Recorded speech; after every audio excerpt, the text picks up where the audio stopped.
The story begins on a stormy night along Interstate 75, a major highway stretching through the rural heartlands of the United States.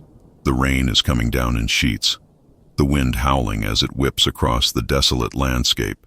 Marty Dawson grips the steering wheel of his rig, his knuckles white with tension. The windshield wipers struggle to keep up with the downpour, and the headlights barely cut through the darkness ahead. Marty is hauling a load of auto parts to a distribution center in Ohio, a route he's traveled many times before. The night is unusually quiet. The only sounds are the steady hum of the engine and the relentless beat of the rain. The interstate is eerily empty, with no other vehicles in sight. It's a lonely stretch of road, one that Marty has always found unsettling, especially on nights like this. The CB radio crackles to life, cutting through the silence. Marty hears a faint, garbled voice, a distress call from a fellow trucker. The voice is panicked, barely audible over the static, but the message is clear. The driver is in trouble and needs help. Marty's instincts kick in. Despite the fear gnawing at his gut, he knows he can't ignore the call. He slows down, scanning the dark highway for any sign of the other trucker. The rain makes it difficult to see, but after a few miles, Marty spots the faint outline of a truck on the shoulder of the road, its hazard lights flashing weakly in the distance. He pulls over a short distance behind it, leaving his engine running and lights on as he steps out into the storm. The rain soaks through Marty's clothes as he approaches the other truck, a sense of unease growing with each step. The truck is an older model, its paint chipped and rusted. The cab door is slightly ajar, but there's no sign of the driver. Marty calls out, his voice barely carrying over the wind, but there's no response. He checks the cab, empty. The interior is disheveled, with papers scattered across the seats and floor, but there's no indication of where the driver might be. Marty's heart pounds as he circles the truck, his flashlight cutting through the rain-soaked darkness. He checks the surrounding area, but there's nothing. No footprints in the mud, no signs of a struggle, just the empty highway stretching out into the night. The only sound is the rain hitting the asphalt, creating a sense of isolation that's almost suffocating. With no clues and the unsettling realization that the driver is nowhere to be found, Marty returns to his truck, his mind racing. The CB radio crackles again, but this time it's just static. He feels a chill run down his spine, the fear now gnawing at him more intensely. He knows something is wrong, but he can't shake the feeling that leaving without finding out what happened might mean abandoning someone in dire need. Marty decides to report the situation to the authorities, but as he reaches for his cell phone, he realizes there's no signal. The storm has knocked out the coverage in this remote area. Frustrated but determined, he switches the CB radio to a different channel and tries again. This time, the static clears and he hears snippets of conversation between other truckers. He interrupts, explaining what he's found and asking if anyone else has heard the distress call. The responses are mixed. Some truckers report strange occurrences along the same stretch of highway, while others dismiss it as a prank or the product of fatigue. One older driver, who goes by the handle Old Timer, warns Marty to be careful, mentioning that Interstate 75 has a history of strange disappearances dating back decades. He tells Marty about truckers who've vanished without a trace, their rigs found abandoned just like the one Marty discovered. Intrigued and unsettled, Marty decides to investigate further. He drives up the highway to the next truck stop, a small rundown place called The Last Stop, hoping to find more information. The truck stop is nearly empty, just a few rigs parked outside and the dim glow of neon lights flickering in the rain. Marty enters the diner, where a few weary truckers sit nursing cups of coffee. Marty strikes up a conversation with the waitress, an older woman named Louise who's been working there for years. When he mentions the abandoned truck and the strange call, her face pales, and she glances nervously around the diner. Louise reluctantly tells Marty about the highway haunt, a local legend among truckers. According to the stories, a ghostly truck roams this part of I-75, appearing out of nowhere and leading those who encounter it to disappear without a trace. The legend goes back over 50 years, with countless stories of truckers who went missing after encountering the phantom rig. Some say it's driven by the ghost of a trucker who died in a tragic accident, forever cursed to wander the highway. Others believe it's a manifestation of the fear and isolation that haunts those who spend their lives on the road. Louise warns Marty to be careful, urging him to leave the area as soon as possible.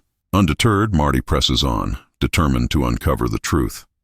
He checks with the other truckers at the diner, but none of them have seen anything unusual, though they all seem unnerved by the mention of the ghostly truck. Marty refuels and decides to continue north, hoping to find a state trooper or another sign of the missing trucker.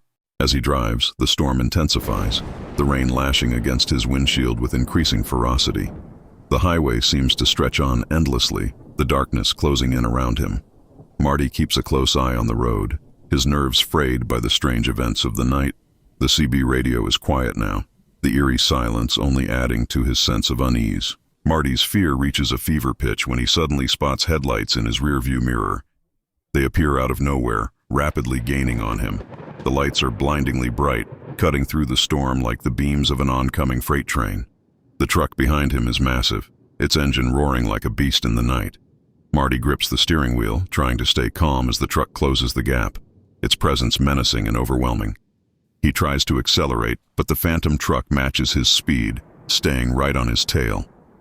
The headlights are so close now that they flood his cab with light, casting eerie shadows on the dashboard. Marty's heart races as he realizes the phantom truck isn't just following him.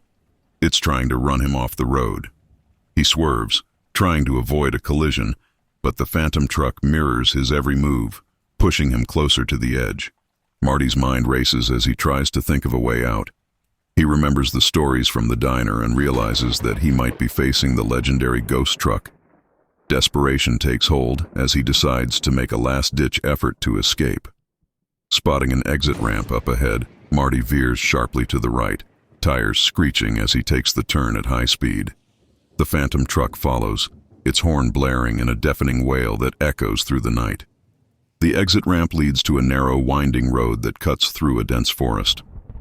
The trees loom like dark sentinels on either side, their branches clawing at the sky. Marty's truck barrels down the road, the phantom rig still in pursuit.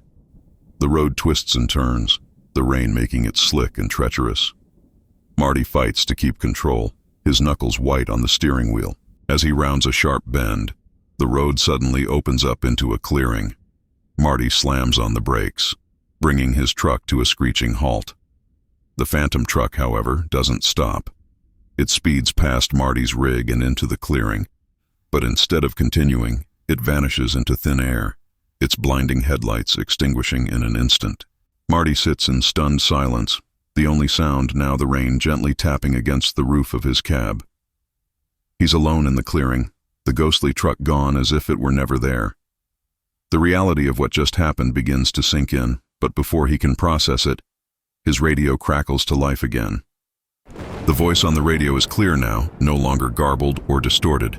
It's the same voice from the distress call earlier, but this time, it's calm and solemn. The voice thanks Marty for trying to help and warns him to leave this place while he still can. There's a note of finality in the voice, a sense of closure. The transmission ends, leaving Marty alone in the rain-soaked night. Shaken, Marty turns his truck around and heads back to the highway, his mind reeling from the night's events. As he drives, the storm begins to lift, the rain slowing to a drizzle. The first light of dawn appears on the horizon, casting a pale glow over the wet asphalt. Marty finally reaches a rest area, pulling in to collect his thoughts and catch his breath. The events of the night feel like a dream, but the fear in his gut tells him it was all too real. He decides to report what he experienced to the authorities, but he knows that his story will be met with skepticism. Who would believe a tale of ghostly trucks and phantom drivers? As he sits in the cab, Marty notices something strange. The clock on his dashboard reads hours earlier than it should be. It's as if time itself has been warped by the events of the night. He checks his phone and finds that he has signal again. Relieved, he calls his wife, reassured by the sound of her voice on the other end. He doesn't tell her what happened, but he promises to be home soon. Marty resumes his journey, but the road feels different now. The once familiar interstate seems darker, more mysterious. He knows he'll never look at Interstate 75 the same way again. As he drives, the radio plays softly. The country tune's a comforting reminder of normalcy. The camera pulls back, showing Marty's truck disappearing into the distance as the sun rises. The highway stretches on, empty and quiet, as if the events of the night were just a fleeting nightmare. But Marty knows better. He's seen what lies beyond the veil of reality, and he'll carry the memory of that night with him for the rest of his life.